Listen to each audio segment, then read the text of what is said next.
ആലപ്പുഴ ജില്ലയിലെ പ്രധാന നഗരമായ കായംകുളം ചെറിയൊരു മഴ പെയ്താൽ വെള്ളത്തിലാകുന്ന അവസ്ഥയാണ്. ഓടകളുടെ അറ്റകുറ്റപ്പണി നടത്താത്തതും മാലിന്യ നീക്കം കാര്യക്ഷമമാക്കാത്തതും നഗരത്തെ ദുരിതത്തിലാഴ്ത്തി. ഇന്നലത്തെ മഴയിൽ ആശുപത്രികളിലും സർക്കാർ ഓഫീസുകളിലും വെള്ളം കയറിയതോടെ പ്രവർത്തനം തന്നെ അവതാളത്തിലായി. കായംകുളം പോലെ വലിയൊരു നഗരത്തിലാണ് ചെറിയ മഴ പെയ്താൽ വെള്ളം വലിയ പ്രതിസന്ധിയാകുന്നത്. ഇന്നലെ പെയ്ത മഴയിൽ വില്ലേജ് ഓഫീസ് ഉൾപ്പെടെ വെള്ളത്തിനടിയിലായി.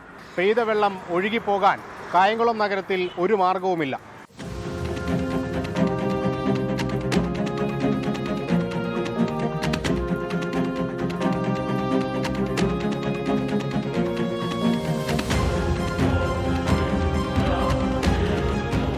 ഓടകളിലെ വെള്ളമൊഴുക്ക് നിലച്ചു. മാലിന്യം കെട്ടിക്കിടക്കുന്നതാണ് തടസ്സം. ഓട നവീകരണം കൃത്യമായി നടക്കാത്തത് മഴക്കാലത്തുണ്ടാക്കിയത് ചിലം തോടായി. ടൗണുകളിലെ വ്യാപാര സ്ഥാപനങ്ങളിൽ വെള്ളം കയറി. വീടുകളും വെള്ളത്തിനടിയിൽ. കായംകുളത്ത് നല്ലൊരു മഴ പെയ്താൽ പടിഞ്ഞാറൻ മേഖല ആകമാനം വെള്ളക്കെട്ടിലായി പോകും.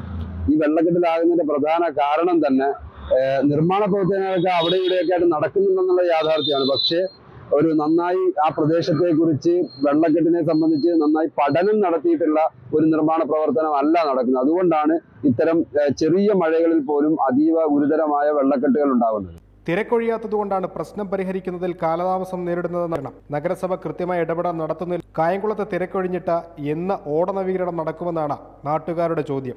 വെള്ളത്തിനടിയിലാണ് 3-ാം വാർഡ്, 2-ാം വാർഡ്, 39-ാം വാർഡ്, 40-ാം വാർഡ് തുടങ്ങിയ വാർഡുകൾ വെള്ളത്തിനടിയിലാണ്. അതുപോലെ തന്നെ 4-5-ലും വളരെ ലക്ഷക്കണക്കിന് രൂപ നഷ്ടപ്പെട്ടിരിക്കുകയാണ്. അവിടെ വർക്ക്ഷോപ്പുകാർക്ക്, ഹോട്ടലുകൾ, 2-3 ഹോട്ടൽ വ്യാപാര സ്ഥാപനങ്ങൾ തകർന്ന് ഈ വെള്ളക്കെട്ട് മുഖാന്തരം. ഒരു കാരണവശാലും ജനങ്ങളോട് നീതിയുള്ള ഒരു ഭരണ സംവിധാനമല്ല ഈ പട്ടണത്തിൽ ഇപ്പോൾ നടന്നുകൊണ്ടിരിക്കുന്നത്.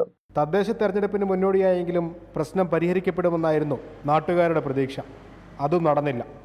ഒരു കാരണവശാലും നടന്നു പോലും പോകാൻ പറ്റാത്ത ഒരവസ്ഥയിലേക്കാണ് വർഷങ്ങളായിട്ട് ഐക്യ നിവാസികൾ, അതുപോലെ പള്ളിയുടെ ഭാഗങ്ങളിലേക്ക്, കൊച്ചുപള്ളിയുടെ ഭാഗത്തേക്ക് പോകുന്ന നിവാസികൾ ഒക്കെ അനുഭവിച്ചുകൊണ്ടിരിക്കുന്ന ഒരു ദുരിതമാണ് ഈ അശാസ്ത്രീയമായ റോഡ് പണിയും ഓട നിർമ്മാണത്തിന്റെ ഭാഗമായിട്ടുണ്ടാകുന്ന വെള്ളക്കെട്ട്.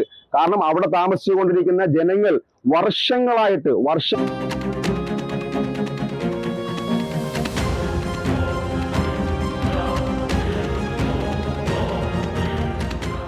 മുട്ടപ്പം വെള്ളം നീന്തിയെത്തിയാണ് സ്ഥാനാർത്ഥികൾ പലരും വോട്ടഭ്യർത്ഥിക്കുന്നത്.